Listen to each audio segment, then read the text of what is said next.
Warahmatullahi wabarakatuh. Waalaikumsalam warahmatullahi wabarakatuh. Perkenalkan, kami dari kelompok 7 yang beranggotakan saya, Khalid, dengan NIM 2006297. Saya Nadia Friati Mumtaz dengan NIM 2005326. Saya Aulia Jan Maisin dengan NIM 2008896. Kami di sini akan mempresentasikan pembelajaran di era pandemi yang terjadi di benua Afrika, yaitu di Mesir dan di Sudan.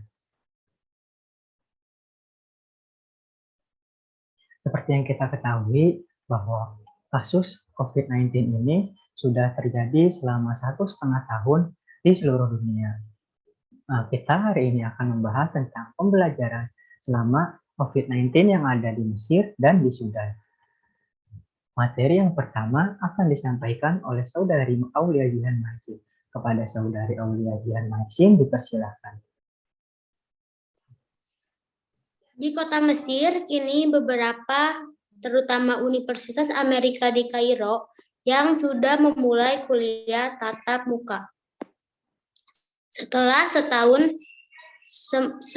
setengah tahun kuliah daring dan pembelajaran hibrida karena pandemi virus COVID-19.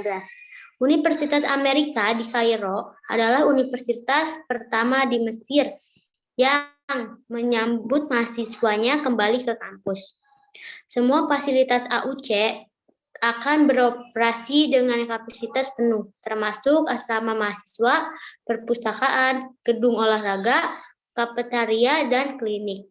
Langkah yang mereka lakukan, pertama yaitu mereka meminta semua orang untuk berkomitmen memakai masker, baik di dalam ruangan kuliah maupun di luar.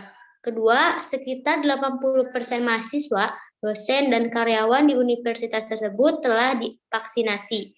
Dan persentase yang tinggi ini kemungkinan mereka untuk membuka kembali universitas. Menurut mereka, pendidikan daring memiliki kelebihan dan kekurangan. Salah satu kelemahan terbesar dari pendidikan online adalah tidak ada aktivitas mahasiswa dan interaksi dengan profesor di ruang kuliah. Saya kembalikan lagi kepada moderator. Baik, terima kasih kepada Saudara Aulia Jihan. Materi selanjutnya akan disampaikan oleh Saudari Nadia. Kepada Saudari Nadia, dipersilakan.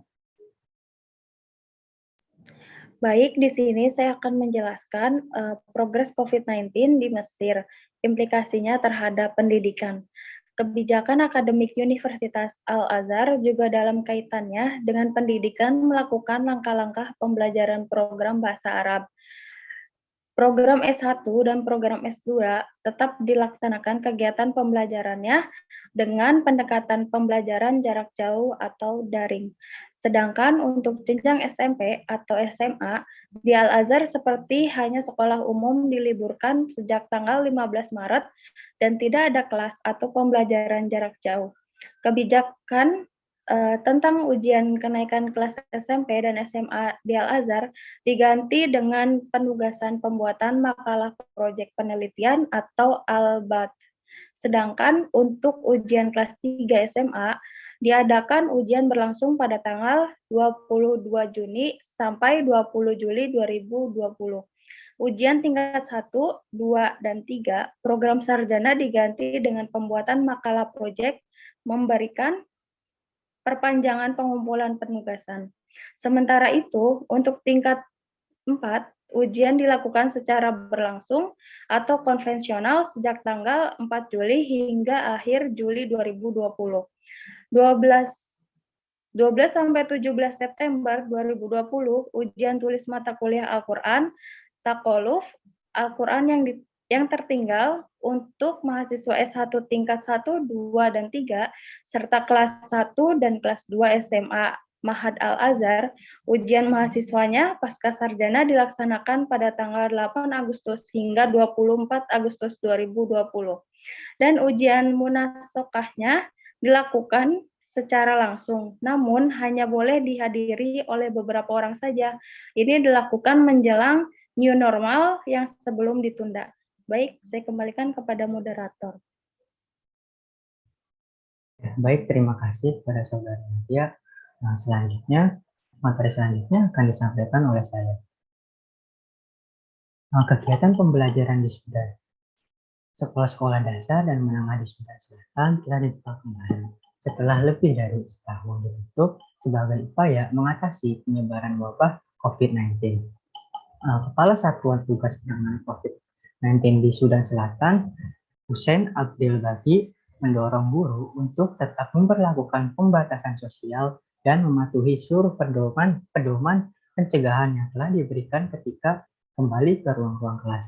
Jadi, Kepala Satuan Tugas Penanganan COVID ini mendorong guru dan siswanya untuk tetap memperlakukan pembatasan sosial, mungkin seperti social distancing, dan juga mematuhi seluruh pedoman pencegahan yang telah diberikan ketika kembali ke ruang kelas, seperti memakai masker, mencuci tangan, dan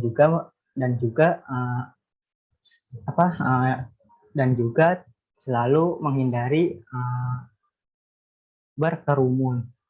Pemerintah memutuskan untuk membuka kembali seluruh sekolah setelah melihat penurunan tajam kasus virus corona di seluruh negara itu. Ia menyuruhkan semua guru untuk divaksinasi penuh dengan mengatakan pemerintah telah membuka lebih banyak pusat vaksinasi.